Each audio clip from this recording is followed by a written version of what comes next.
Hello guys, welcome to the channel. I am John and we are continuing with the grammar series question और हमने जो last question देखा था वो question number 16 देखा था। हम क्वेश्चन नंबर 17 से स्टार्ट करते हैं।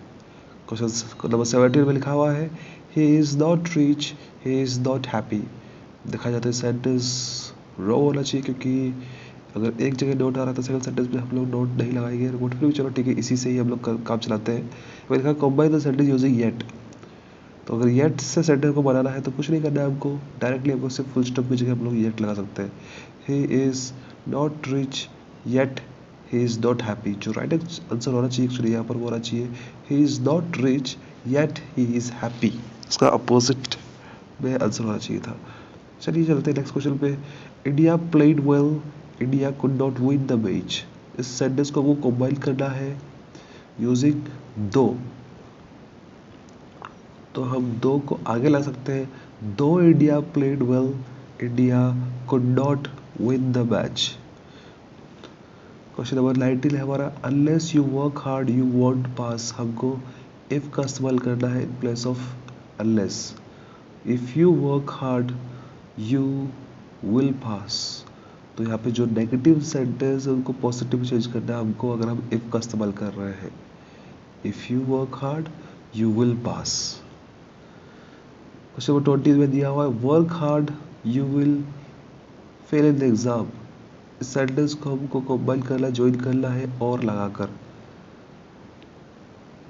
तो हम कुछ नहीं करेंगे, बिल्कुल हम फुल स्टॉप की जगह पे और लगा देंगे वर्क हार्ड और you will fail in the exam. क्योंकि यहाँ पे अदरवाइज वाला केस यहाँ पे आ रहा है, अगर तुम हार्ड वर्क नहीं करोगे तुम फेल हो जाओगे।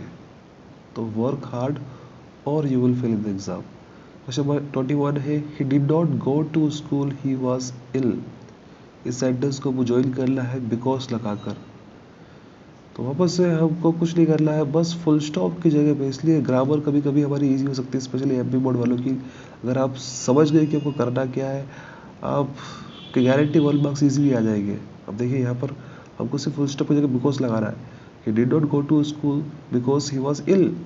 हमने कोई चेंजेस नहीं करा और वो जो बिकॉज वर्ड भी आपको क्वेश्चन में दिया हुआ है, आपको सिर्फ फुल स्टॉप को हटा के सेंटेंस को ज्वाइन करना है बिकॉज से। चलिए डील करते हैं नेक्स्ट क्वेश्चन से। अभी लिखा हुआ है if you don't come to school regularly you won't learn your lesson. अगर तुम स्कूल रोज नहीं आओगे तो तुम तुम्हारा लेसन जो है उसको याद नहीं कर पाओगे, सीख नहीं पाओगे।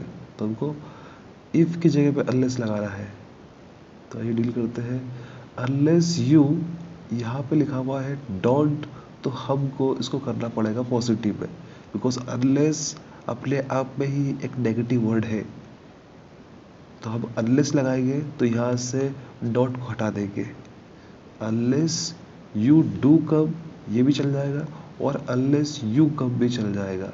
तो ये आपकी वो चॉइस है, या तो डू लिखो या नहीं लिखो।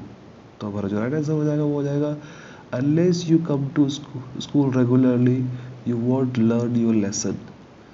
चलिए हमको इस सेंटेंस को भी बिकॉज से लिखना है, लेकिन यहाँ पे थोड़ा सा चेंजेस हमको करना पड़ेगा। सबसे पहले जो कोमा के बाद वाले जो लाइन है हमको उसको पहले लिखेंगे हम there were no children in the school, और इस एस की जगह हमको बिकॉज लगाना है because it was Saturday. Question number 24 से डील करते हैं we shall go for picnic this year. इस सेंटेंस को हमको बनाना है फ्यूचर कंटिन्यूस में। तो फ्यूचर कंटिन्यूस चाहे कंटिन्यूस कोई सा भी हमको पता है कि वहाँ पे लगता है आईएनजी। तो आइए बनाते हैं सेंटेंस को। वी शैल बी, यहाँ पे शैल के बाद में आ जाएगा बी वर्ड लगाना जरूरी है। We shall be going for picnic this year. हमारा नेक्स्ट 25 नंबर का क्वेश्चन है बर्ड्स माइग्रेट।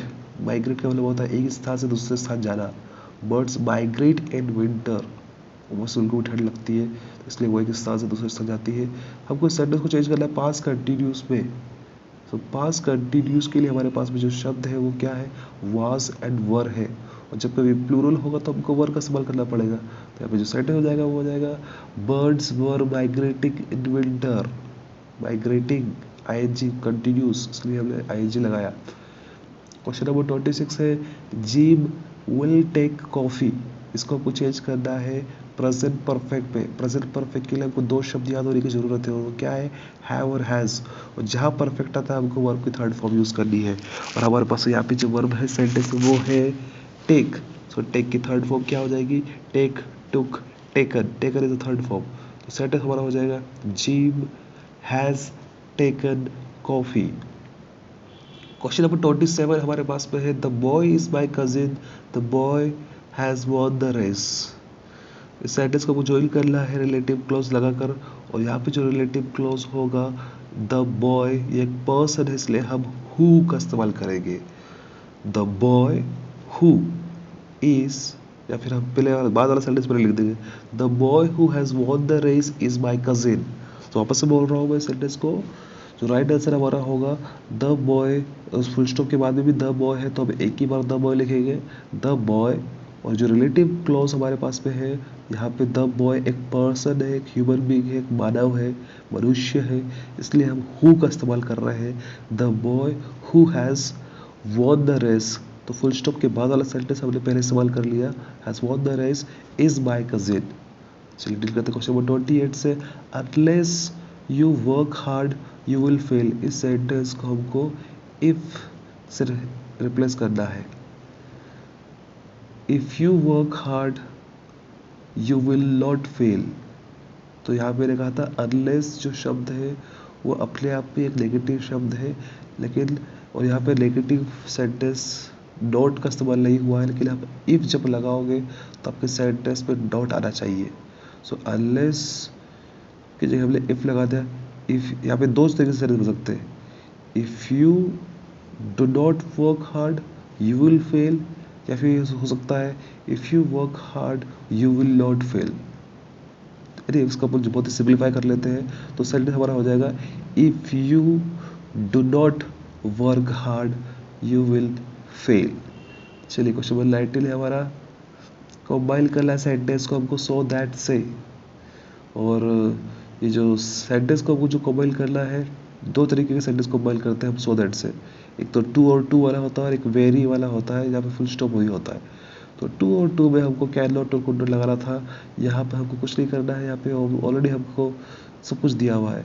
सो अमन इस वेरी की जगह हमने सो लिख दिया, अमन इज सो इंटेलिजेंट, और इस फुल स्टॉप की जगह हमने दैट लगा दिया, Aman is so intelligent that he can pass the exam. हमको यहाँ पे कोई चेंजेस नहीं करने, ओके हमको सिर्फ वेरी की जगह सो लगाना है और फुल स्टॉप की जगह दैट लगाना है।